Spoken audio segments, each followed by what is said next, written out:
अस्सलामुअलैकुम, welcome to केमक्वेस्ट। क्या हाल है? उम्मीद करता हूँ सब फिट होंगे, एनर्जेटिक होंगे। एक न्यू वीडियो, एक न्यू कंसेप्ट में आपके सामने हाजिर हैं। इससे पिछले वीडियो में हमने गैसेस लॉ के हवाले से बात की थी, जिसमें हमने Boyle's law and Avogadro law को काफ़ी डिटेल में डिस्कस किया था। आज की वीडियो में हम चार्ल्स लॉ को पढ़ेंगे। इंशाल्लाह नेक्स्ट वीडियो में गैलोसिक लॉ को पढ़ेंगे। चार्ल्स लॉ क्या है? चार्ल्स लॉ के हवाले से इसकी history, statement, graphical representation and सबसे इंपॉर्टेंट एब्सोल्यूट टेम्परेचर क्या है, इन सब के बारे में हम डिटेल में आज पढ़ेंगे। तो चलिए चलते हैं। चार्ल्स लॉ की हिस्ट्री क्या है? 1787 में जैक्विस चार्ल्स ने गैस के बिहेवियर के हवाले से कहा था कि वॉल्यूम क्या है हमारे पास, डायरेक्टली प्रोपोर्शनल है टेम्परेचर को। ये जी, अगर हमारे पास एक गैस है, उसका एक वॉल्यूम है, अगर हम उसके टेम्परेचर को इंक्रीज करते जाएंगे तो उसका वॉल्यूम भी इंक्रीज होगा। ठीक है जी। किस तरह? स्टेटमेंट को क्यों है कि the volume of fixed mass of a gas is directly proportion to किस चीज को? Temperature at constant pressure. Pressure हमारे पास क्या होगा? कांस्टेंट होगा। ये स्टेटमेंट है। स्टेटमेंट को समझते हैं। इन्होंने कहा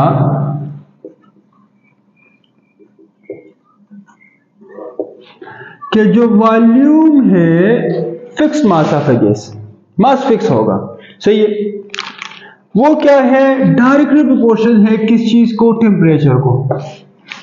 क्लियर? अगर हम टेम्परेचर इंक्रीज करेंगे तो वॉल्यूम ऑटोमेटिकली क्या होगा? इंक्रीज होगा। यहां पर कंडीशन में क्या है? प्रेशर हमारे पास होगा कांस्टेंट। प्रेशर को हमने रखना है कांस्टेंट, सिर्फ हमने टेम्परेचर को क्या करना है? इंक्रीज करना है। वॉल्यूम का मास भी हमारे पास क्या होगा? फिक्स होगा। ठीक है जी। चलो इसको समझते हैं। फॉर एग्जांपल हमारे पास क्या है? एक कंटेनर है और उसमें हमारे पास गैस पार्टिकल है, जो भी गैस है, एक गैस ए है, उसका एक स्पेसिफिक टेम्परेचर है फॉर एग्जांपल 25 डिग्री सेंटीग्रेड। अगर यही टेम्परेचर हम इंक्रीज करेंगे तो जिसकी वजह से चार्ल्स कह रहा है कि इसका जो वॉल्यूम है वो क्या होगा? इसका ये पहले वॉल्यूम था स्टेट 1 का, और ये क्या है? फाइनल स्टेट या स्टेट 2 इसका वॉल्यूम। ये क्या है? इतना वॉल्यूम इसका इंक्रीज हुआ है। वही गैस ए है, वही उसका मास है, वही प्रेशर है, सिर्फ हमने क्या इंक्रीज किया है? टेम्परेचर। फॉर एग्जांपल टेम्परेचर हमने इंक्रीज किया है अप टू 40 डिग्री सेंटीग्रेड, सही है। तो चार्ल्स लॉ कह रहा है जितना हम टेम्परेचर इंक्रीज करेंगे उतना ही हमारे पास वॉल्यूम क्या होगा? इंक्रीज होगा। ऐसा क्या फिनोमेना है वहां पे कि इसी तरह इसका वॉल्यूम इंक्रीज होता है? बेसिकली होता ही है कि जैसे ही हम टेम्परेचर इंक्रीज करते हैं, ये जो मॉलिक्यूल है, इस मॉलिक्यूल का अपना एक काइनेटिक एनर्जी है। ये काइनेटिक एनर्जी क्या होती है? इंक्रीज। काइनेटिक एनर्जी क्या है? The energy due to its motion. एक मॉलिक्यूल है, वो कितना तेजी से मूव कर रहा है, जितनी तेजी के साथ मूव कर रहे हैं मतलब उस मॉलिक्यूल की काइनेटिक एनर्जी क्या है? ज्यादा है। अगर स्लोली मूव कर रहा है तो काइनेटिक एनर्जी क्या है? कम है। काइनेटिक एनर्जी ज्यादा है। मॉलिक्यूल फॉर एग्जांपल ए और ए एक मॉलिक्यूल है, क्लियर, और इसके दरमियान क्या है? इंटर मॉलिक्यूलर फोर्सेस है। जब इसकी काइनेटिक एनर्जी इंक्रीज होती है तो जाहिर सी बात है कोलिजन रेट भी इंक्रीज होगा। कोलिजन रेट इंक्रीज होगा तो क्या होगा? ये एक यहाँ पर इसके दरमियान जो इंटरमॉलिक्यूलर फोर्स है वो क्या होगा? डिक्रीज होगा। जब इंटरमॉलिक्यूलर फोर्सेस डिक्रीज होगा तो ये एक दूसरे से क्या होंगे? एक दूसरे से दूर भागेंगे। जब एक दूसरे से दूर भागेंगे तो जाहिर सी बात है उसका वॉल्यूम क्या होगा? इंक्रीज होगा, सही है। तो हम कहते हैं जब भी हम टेम्परेचर को इंक्रीज करते हैं वॉल्यूम इंक्रीज होता है। बेसिकली होता ही है कि जो मॉलिक्यूल्स है उस मॉलिक्यूल की काइनेटिक एनर्जी इंक्रीज होती है। काइनेटिक एनर्जी इंक्रीज होने की वजह से कोलिजन रेट इंक्रीज होता है और उसके दरमियान जो इंटरमॉलिक्यूलर फोर्सेस है वो वीक हो जाते हैं। जो इंटरमॉलिक्यूलर फोर्सेस वीक होते हैं जिसकी वजह से मॉलिक्यूल एक दूसरे से दूर भागते हैं, और दूर भागने की वजह से इस कंटेनर का वॉल्यूम हमारे पास क्या होता है? इंक्रीज होता है। यही चार्ल्स लॉ कह रहा है कि जब भी हम टेम्परेचर को इंक्रीज करेंगे, फिक्स मास है हमारे पास किसी भी गैस का एंड टेम्परेचर भी हमारे पास कांस्टेंट है, तो उस केस में क्या होगा? उस केस में हमारे पास वॉल्यूम इंक्रीज होगा, सही है। इस इक्वेशन को हम इस तरह लिख सकते हैं कि इनटू टी, लिख सकते हैं, या यह इक्वेशन हम इस तरह भी लिख सकते हैं कि इसको हम रीअरेंज करें V/T is equal to K। ये भी हमारे पास चार्ल्स लॉ की क्या है स्टेटमेंट है, the ratio of volume to temperature, volume और टेम्परेचर का जो रेशियो है वो हमेशा क्या होगा, कांस्टेंट होगा। यहां पर जो वॉल्यूम है सही है, और जितना हमारे पास टेम्परेचर है स्टेट 1 का, अगर वो हम ले तो हमारे पास एक वैल्यू आएगी। अगर इसको हम इंक्रीज करें, जितना हमारे पास इंक्रीज आया है वो अगर हम वॉल्यूम पुट करें, जितना हमारे पास वॉल्यूम है, टेम्परेचर जो है वो पुट करें, ये भी हमारे पास कांस्टेंट आएगा। तो ये एक दूसरा स्टेटमेंट है चार्ल्स लॉ के हवाले से कि the ratio of volume to temperature वो हमारे पास क्या होगा, ऑलवेज कांस्टेंट होगा। ये हम पढ़ते हैं चार्ल्स लॉ के हवाले से। अब आते हैं towards graphical representation. Graphical representation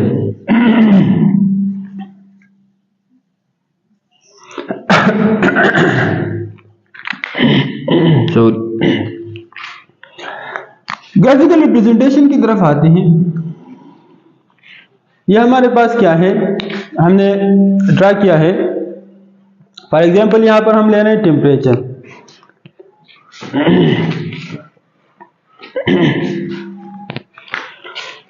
तो स्ट्रेट ड्रा कर रहे हैं। हमारे पास क्या है, टेम्परेचर, यानी हमारे पास क्या है, वॉल्यूम। सही है, draw in the group volume. अच्छा जी, अब देखिए अगर हमारे पास टेम्परेचर ज्यादा है, फॉर एग्जांपल यहां पर टेम्परेचर है, तो जाहिर सी बात है वॉल्यूम भी क्या होगा, ज्यादा होगा कि नहीं। अगर हम टेम्परेचर डिक्रीज कर दें तो वॉल्यूम हमारे पास क्या होगा, डिक्रीज होगा कि नहीं। तो हमारे पास क्या है, जब हम टेम्परेचर को इंक्रीज कर दे तो हमारे पास वॉल्यूम इंक्रीज होगा, जब हम टेम्परेचर को डिक्रीज करेंगे तो हमारे पास वॉल्यूम क्या होगा, डिक्रीज होगा।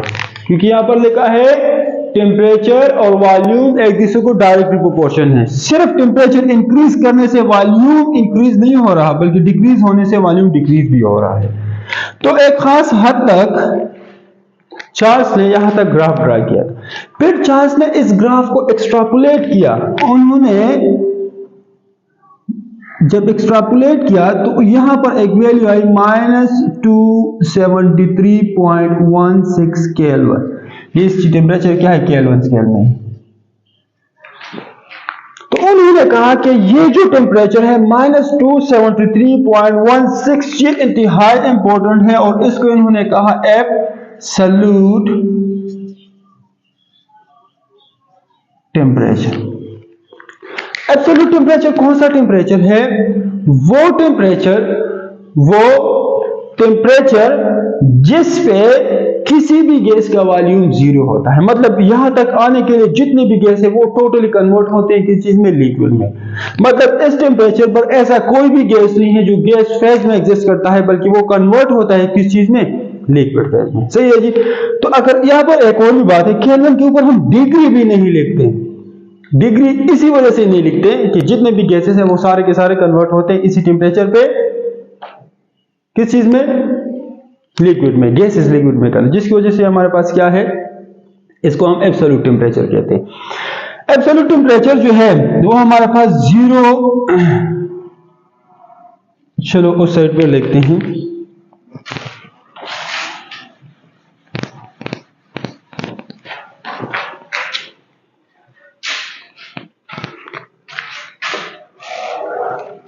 हमारे पास क्या होगा, एब्सोल्यूट टेम्परेचर,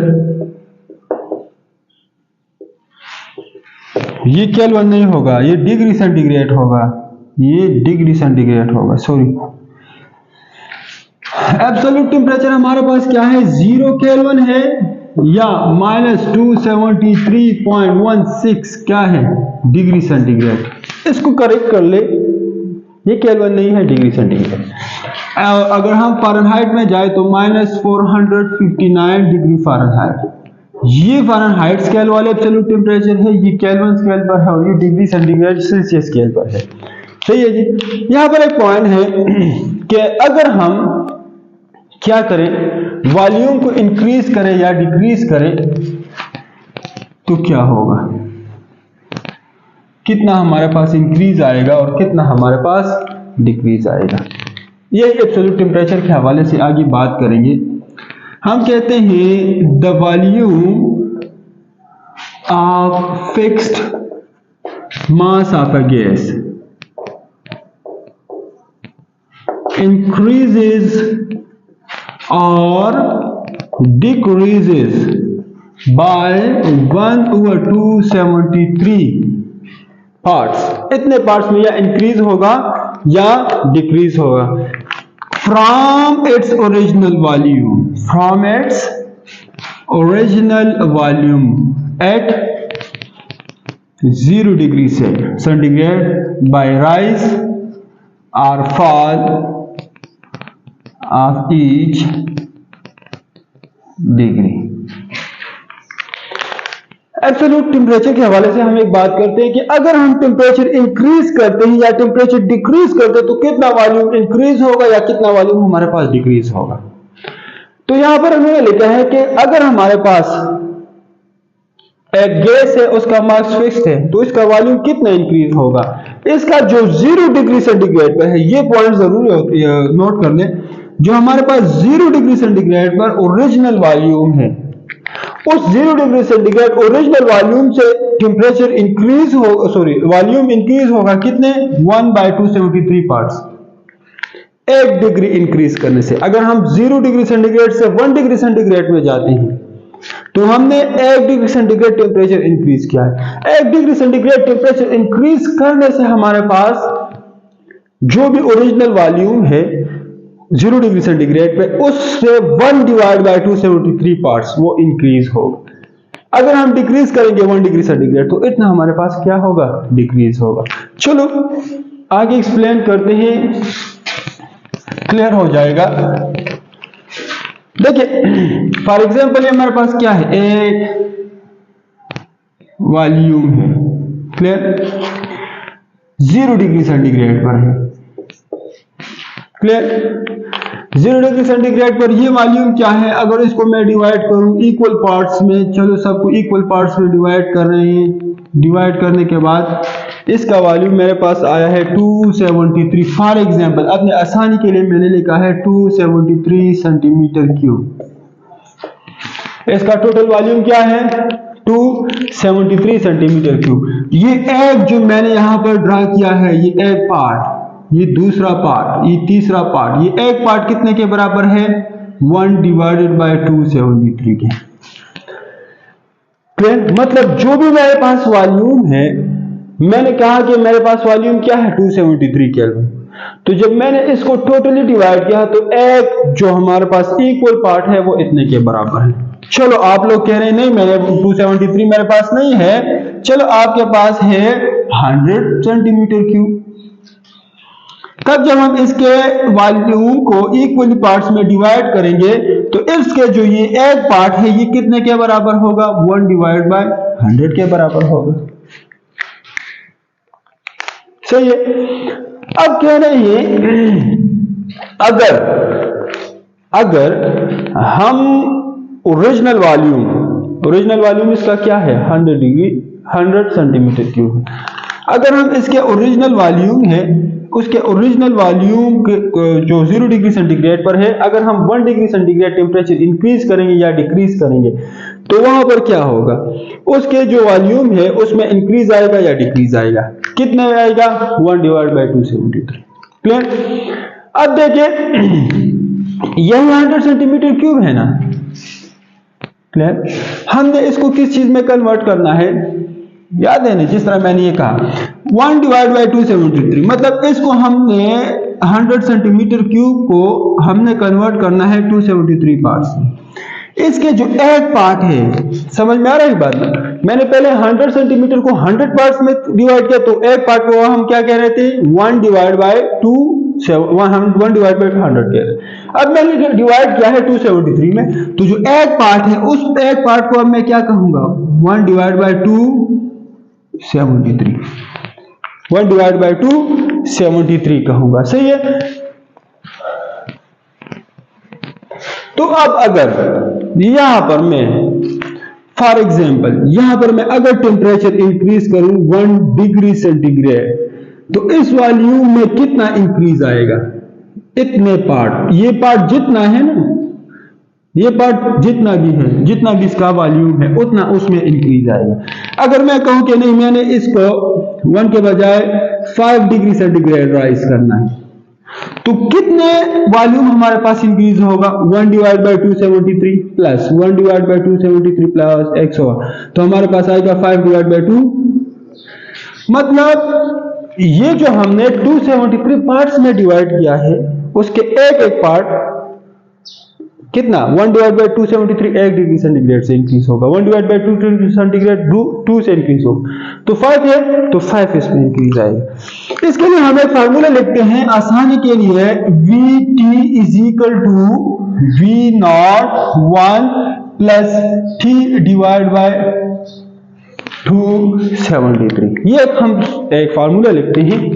ये हमारे पास क्या है? Volume at temperature T, volume at temperature, जो भी हम टेम्परेचर पे फाइंड करें, ये हमारे पास क्या है? या ओरिजिनल वॉल्यूम कह सकते हैं या वॉल्यूम एट 0 डिग्री सेंटीग्रेड या ओरिजिनल वॉल्यूम। ये हमारे पास क्या है? ये वही टेम्परेचर है जो हमने लेना है, सही है। फॉर एग्जाम्पल मैंने इंक्रीज किया है या मेरे पास जो V0 है, पहले मैंने यहां पर 100 लिया था और यहां पर 273, आपकी मर्जी जो भी ले, मैंने 273 लिया है सेंटीमीटर क्यूब। ये मेरे पास क्या है? Original volume. टेम्परेचर जो मैंने इंक्रीज किया है, फॉर एग्जांपल टेम्परेचर मैंने इंक्रीज किया है 5 डिग्री सेंटीग्रेड। अब ये वैल्यूज यहां पर पुट कर ले। V टेम्परेचर क्या है? 5 डिग्री सेंटीग्रेड। ओरिजिनल वॉल्यूम मेरे पास क्या है? 273। यहां पर देखिए 1 प्लस टेम्परेचर मेरे पास क्या है? 5 डिवाइड बाय 273। कैलकुलेट कर ले, 273 प्लस ये इसके साथ मल्टीप्लाई होगा, ये इसके साथ मल्टीप्लाई होगा, 273 इंटू 5 डिवाइड बाई 273। सही है, ये दोनों कैंसिल हो जाएंगे, हमारे पास आ जाएगा 273 plus 5 that will be equal to 278 centimetre की। ओरिजिनल वॉल्यूम क्या है? 273 है ना। मैंने क्या कहा था कि 273 को अगर हम डिवाइड करेंगे तो इसके एक पार्ट कितने के बराबर होगा? 1 डिवाइड बाई 273 के बराबर होगा, सही है। तो इसी तरह हम लिखेंगे कि हमारे पास कितने पार्ट इंक्रीज हो गया? 1 बाई 70, तो 5 डिवाइड बाई 273 होंगे। इसी तरह इसको हम कैलकुलेट करेंगे तो लास्ट में हमारे पास आंसर आ जाएगा। फिर अगर आपने लेना है 100 डिग्री सेंटीग्रेड, जिस तरह मैंने यहां पर पहले लिया था, अगर आपने क्या लेना है 100 डिग्री सेंटीग्रेड, आपने टेम्परेचर फॉर एग्जांपल अब इंक्रीज किया है 4 डिग्री सेंटीग्रेड और आपके पास जो वॉल्यूम ओरिजिनल है वो क्या है? V0 आपके पास 100 सेंटीमीटर क्यूब है। मैंने यहां पर क्या लिया था? 273। आपकी मर्जी, जो भी ओरिजिनल वॉल्यूम है वही आप लेना है 0 डिग्री सेंटीग्रेड पर। अब 1 प्लस टेम्परेचर कितना है? 4 डिवाइड बाई 273। ये इसके साथ मल्टीप्लाई करें, 100 प्लस 100 4 डिवाइड बाई 273 इसी तरह आ जाएगा। ये हमारे पास इक्वल है 100 प्लस, इसके साथ जब हम मल्टीप्लाई करेंगे तो आ जाएगा 400 डिवाइड बाई 273। इसको जब हम कैलकुलेट करेंगे तो हमारे पास आंसर आ जाएगा कि इतने हमारे पास जो ओरिजिनल वॉल्यूम है 100 इसमें इंक्रीज आया है। अगर हम डिक्रीज के लिए लिखेंगे तो यहाँ पर -4 पे होगा। फॉर एग्जांपल अगर आपने डिक्रीज के लिए लिखना है V -4 degree centigrade equal to 101, यहाँ पर फिर हम लिखेंगे प्लस इंटू -4 डिवाइड बाई 273 लिखेंगे एंड सो ऑन कैलकुलेट करेंगे। सही है, ये था अबाउट चार्ज लॉ के हवाले से, जिसमें हमने काफी डिटेल में बातें की थी। अगर फिर भी आपको कोई भी मसला है तो कमेंट सेक्शन में जरूर बताएं। इंशाल्लाह मिलेंगे नेक्स्ट वीडियो में नेक्स्ट कंसेप्ट के साथ। तब तक के लिए इजाजत दीजिए। अल्लाह हाफिज। Thank you very much.